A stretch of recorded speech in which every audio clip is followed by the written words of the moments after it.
ನಾನು ಭಗವಂತನಲ್ಲೂ ಕೂಡ ಪ್ರಾರ್ಥನೆ ಮಾಡ್ಕೊಳ್ತೀನಿ. ಮೊದಲನೇದಾಗಿ ತಮ್ಮ ಏನೇನೋ ಆಸೆಗಳಿದ್ದಾವೆ, ಕನಸಿದ್ದಾವೆ ಮತ್ತು ತಮ್ಮ ಮಕ್ಕಳ ಭವಿಷ್ಯ ಕೂಡ ನಾನು ಭಗವಂತನಲ್ಲಿ ಪ್ರಾರ್ಥನೆ ಮಾಡ್ಕೊಳ್ತೀನಿ. ಅದು ಸ್ಪೆಷಲಿ ಇವತ್ತು ಮಕ್ಕಳು ಈ ಒಂದು ಸಂಸ್ಥೆ, ನಾನು ಒಂದು ಅರ್ಧ ಗಂಟೆ ಕೂತ್ಕೊಂಡು ಎಲ್ಲರನ್ನ ಕೇಳಿದೆ, ಸಂಸ್ಥೆ ಆಗು ಹೋಗೋ ಬಗ್ಗೆ ಏನೇನು ಮಾಡ್ತೀರಾ, ಏನ್ ನಿಮ್ಮ ಕಾರ್ಯ ಚಟುವಟಿಕೆಗಳು ಅಂತ ಕೇಳಿದಾಗ ಸವಿಸ್ತಾರವಾಗಿ ನಮಗೆಲ್ಲ ತಿಳಿಸಿಕೊಟ್ರಿ. ಸರ್ಕಾರದ ಕಡೆಯಿಂದ ನಮ್ಮ ಅನುದಾನ ಜಾಸ್ತಿ ಆಗಿರ್ಬೋದು, ಟೀಚರ್ಸ್ಗಳ ಸಂಬಳ ಜಾಸ್ತಿ ಆಗಿರ್ಬೋದು, ಮಕ್ಕಳಿಗೆ ಸ್ಪೆಷಲ್ ಆಗಿ ಇನ್ನು ಏನಾದರೂ ನಾವು ಯೋಜನೆಯಲ್ಲಿ ಸೇರಿಸ್ಕೊಳ್ಬೋದಂತ ಖಂಡಿತವಾಗಿ ನಾವು ಸೀರಿಯಸ್ ಆಗಿ ವಿಚಾರ ಮಾಡ್ತೀವಿ.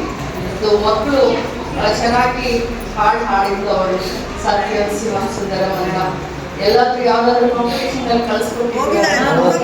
ಅವಳ ವಾಯ್ಸ್ ಕೇಳಿದ್ರೆ anybody can become a fan of her.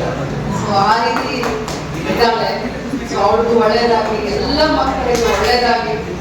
ತಾವು ದೊಡ್ಡ ಕೆಲಸ ಮಾಡ್ತಾ ಇದ್ದೀರಾ, ಅದಕ್ಕೆ ದೊಡ್ಡ ಸೆಲ್ಯೂಟ್